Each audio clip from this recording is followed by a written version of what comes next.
যেই জায়গাগুলোতে অযোগ্য লোককে নিয়োগ দিলে রাষ্ট্র হুমকির মধ্যে পড়বে, দিন হুমকির মধ্যে পড়বে, পুরো সোসাইটি হুমকির মধ্যে পড়বে, এই সমস্ত জায়গাগুলোতে এগুলো বিবেচনা করা উচিত এবং ইসলাম এগুলোকে নিরুৎসাহিত করে, এটাকে অনুমোদন করে না।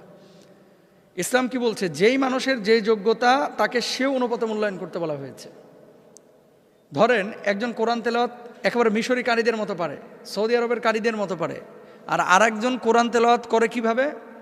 চাঁদপুর, কুমিল্লা, রাজশাহী, নোয়াখালী, কুড়িগ্রাম, এই গ্রাম অঞ্চলে একজন মুরব্বীর মতো ভাঙাচুরা পড়া, ঠিক মতো পড়তেই পারে না, তেলাওয়াত করতে পারে না। তো আপনাকে যখন ইমামতির ইন্টারভিউ নেবেন, নিশ্চয়ই ওই গ্রাম্য লোককে নেবেন না, নেবেন যিনি মিশরের মতো তেলাওয়াত পড়ে, যিনি সৌদি আরবের হাফেজদের মতো তেলাওয়াত করতে পারে। আপনি তো তাদেরকে মূল্যায়ন করবেন, এটাই হচ্ছে স্বাভাবিক।